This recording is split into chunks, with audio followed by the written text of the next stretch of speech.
Hello, beautiful people. I'm so excited. In today's video, I'm going to be telling you about the things I don't like about living in Ho Chi Minh City.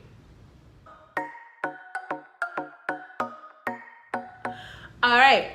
The first thing that I don't like about living in Ho Chi Minh City is the fact that it's a really big city, and really big cities are dirty. They're disgusting. Like, ugh. For those of you that don't know, I'm unique. My family thinks I'm a germaphobe. They might be right. And coming from Denver, Colorado, which is a city, and it's a good size, but it's not a big city like New York. Like New York is like 19, 20 million people, something like that. I don't know exact numbers. I'm not Google. But Denver has like the Denver metro area. So not just my city, but my city and the cities that surround it are somewhere between 6 and 8 million. Again, I'm not Google. I didn't Google it before I did this video, but it's something like that. So there's a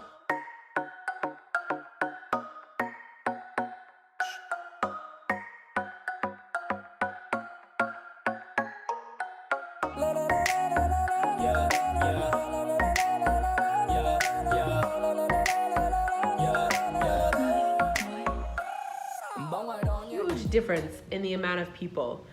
Number one. Number two, Denver is a city that's also spread out. So everything's not so squished together. So it's not as crowded. It feels more spacious, okay? And because of that, I don't know for sure, I think because of that, Denverites, we're very like outdoorsy and outgoing. We don't have a city feel. We're in the city, but there's lots of nature around. I mean, there are parks everywhere. There are trees everywhere. People are like, did you go for a walk today? Did you exercise? We tend to be very conscious about our health. And part of being aware and conscious of your health is being clean, right? And so like, I remember being a kid and being teased if you were a litter bug. So people that just like throw trash everywhere were like, oh my God, like, oh, you do that?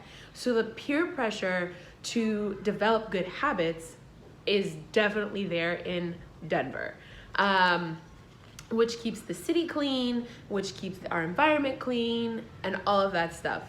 Living in a bigger city, people just don't care. Like, it's just dirty. It literally, like, I'll see people and they'll like finish a drink and just drop like, there goes their cup. And I'm like, that could have hit somebody. One, we're on motorbikes. Two, don't be a litter bug.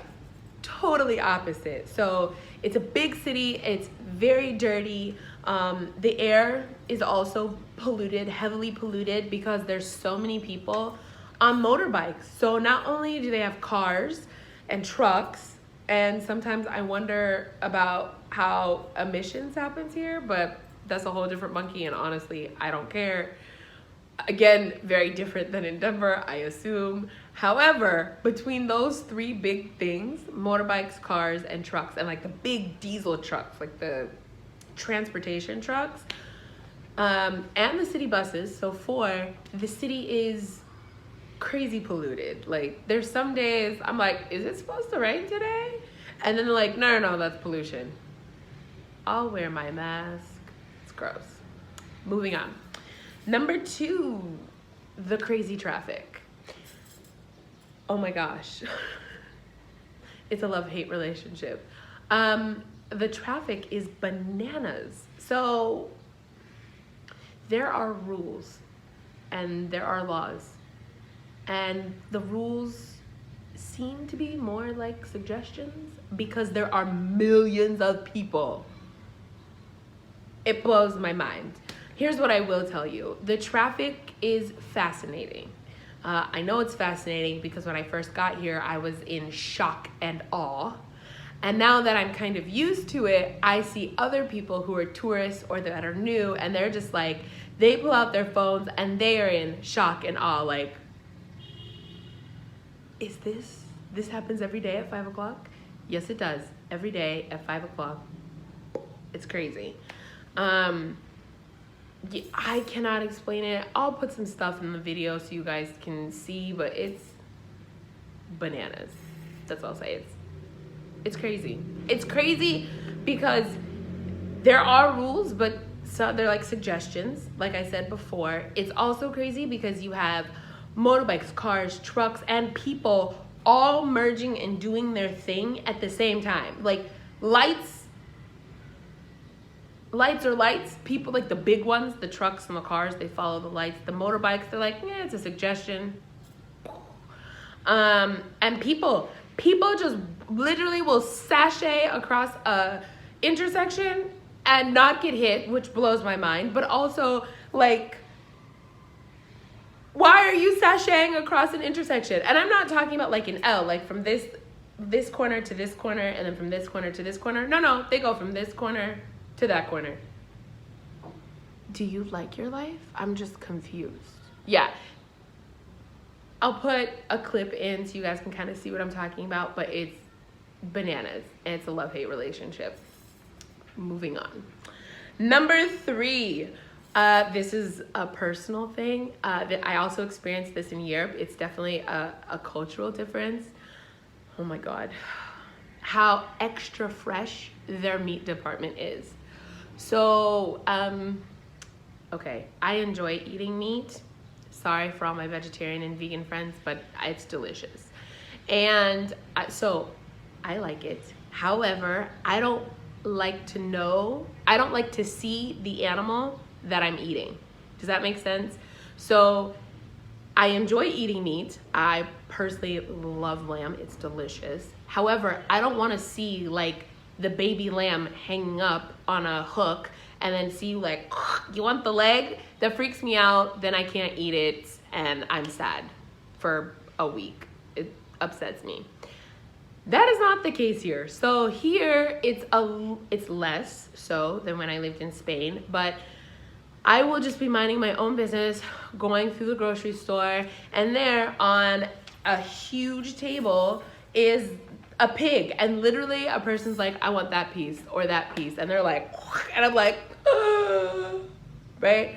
I haven't seen a cow, but it bothers me. I've also, if you guys have been following me for a while, I went to Canta, which is in South Vietnam, and my friend Javi was with me, and he's like, yo, we need to buy a chicken. I'm like, I'm really cool with buying a chicken from the store. He's like, no, we need a real one. We need to kill it, and like, we have to really connect. Meanwhile, homeboy didn't even know how to cook chicken. Bro, do not traumatize me for no good reason. No. He lucked out though. We did buy a real chicken, a fresh chicken, like, yeah, they plucked the feathers and stuff, and we went home with like a chicken body. I was not prepared for that. That's what I'll say. It bothers me. Moving on.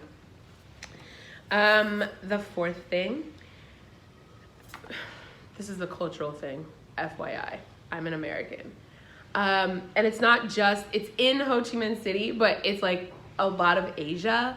People stand so close to you. Like, let me explain something. If you are coming to Asia to visit, okay, if you're coming to Vietnam, Hong Kong is different at the moment. Hong Kong is a really good mix of East and West, and so not so much in Hong Kong. I take that back. But if you're going to Vietnam, Thailand, Cambodia, where else have I been to? I've been to Hong Kong, but it was less so. Depending on the people that you're around, people stand super close to you. Like the space, your bubble that we have in America does not exist over here. So like in America, if this is a person and this is a person and they're in line, they have about this much space in between. Here, there's like no space in between. Like they are right next to you. Like, hi, I want to be your best friend. I don't know you. Why are you standing so close? It's different. It took a while to get used to. It took a while to not be like, excuse me, right? Like now I'm more like, I took a shower today. Like I took a shower every day, but there's some days you're like, whew, you are close. I took a shower, I put deodorant on, I brushed my teeth, because you are trying to be my friend. And it happens not in like a creepy way, but a lot of times it happens just because like that's how they form lines. If they form a line, that's a whole different thing. Sometimes it's a cluster, they don't make a line. But if they form lines, they are very, very close together so that no one else cuts in front of the line. It's taking a little bit to get used to. Not my favorite thing. I'm so American. Next, oh God. This one. Oh my God. I should have put these in order of like severity, but whatever. Picking the nose. Everybody here picks their nose. And I'm not talking like a little pick. I'm talking like digging for gold. And I'm like, ugh. It bugs me, right? Like everybody picks their nose. At some point or another, we all pick our nose, okay? But people pick their nose whenever, wherever, they do not care. And yeah, it still bothers me. I've been here a year and a half. It still bothers me. I just, bleh. And like, I'll see people picking nose. I'm like, do you need to go to the bathroom? My students, I'll ask my students. Or like the twins that I tutor, I'm like, go to the bathroom, wash your hands. Bleh. It's gross. Which also, and I think it's like super gross because the majority of people here drive a motorbike. So like in America, we drive our cars, right? And so you might see the person next to you looking or picking their nose, right? And you might be like, ew, that's super gross. But they're in their own little bubble. Literally, they have like glass and metal separating them from you. So you're like, ew, that guy was picking his nose, that's gross, bye. And you leave, right? When like the light turns green, or as you like you're driving and you're like bye, and you just speed up a little bit, no big deal. Here, they're motorbikes.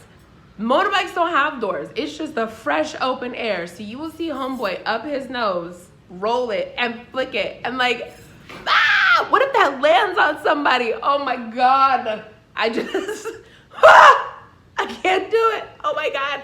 I can't. I try not to think about these things because they're so gross to me. It's just gross. So gross. Which brings me to my next thing. Loogies. Now, for those of you that don't know what a loogie is like when you have like mucus in your nose, like snot in your nose, and you suck it back and then you spit it out. That is a loogie. And I don't like loogies anyway. They're just gross. Guys do, like, they spit them all the time. I just think the sound is disgusting. We all do it, but it's just disgusting. I don't like them. And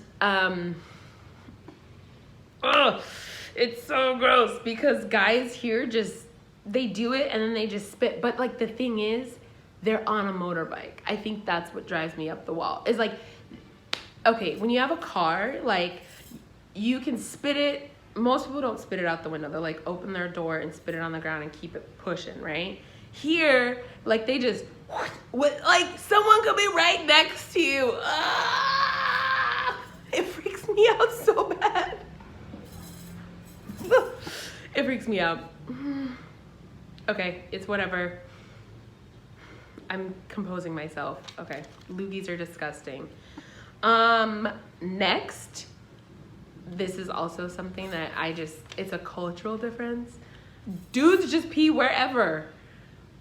Okay, so again, in America, guys, okay, here's the thing. Guys can go pee wherever. They're super lucky. They can just pee wherever. They don't have to hold it and wait for a toilet. I will give them that. You're very lucky.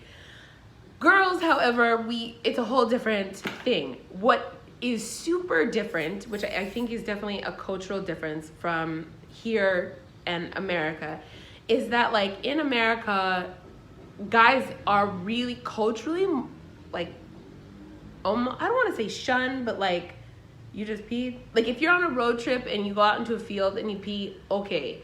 If you are kind of like out in the middle of nowhere or it's super late and you pull over and you go pee, okay. If you, I I don't know. I'm not a guy. I really don't know. But here's what I do know. If you're in a city and you're like in a park and you just whip it out to go pee, people are like, what are you doing? There are kids around, right? If you're like near a bus stop and you whip it out to go pee, or like if you pee near where there are people are like, no, you don't, you need to go off like by yourself, right? Here, it's almost like people don't care. Like they're just like, oh, he's peeing. And I'm like, in front of everybody? Like not in front of, like he obviously like turns away, but like everybody can see you pee. Like there's no bush, no tree. They're just going to pee wherever. It's not my favorite thing. I've been here a year and a half and I'm still like, homie's just peeing, this is awkward. And I think I'm the only person that's bothered by it. It's a cultural difference, that's all, okay?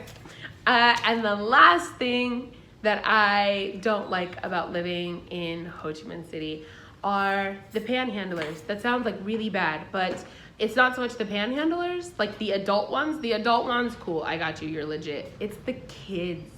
There are a lot of kids here, like tiny kids, like tiny, like you'll see like a 5-year-old taking care of a 2-year-old, or you'll see like an 8-year-old taking care of a 3-year-old, and they're out panhandling for money. And I'm just like, why are you not in school?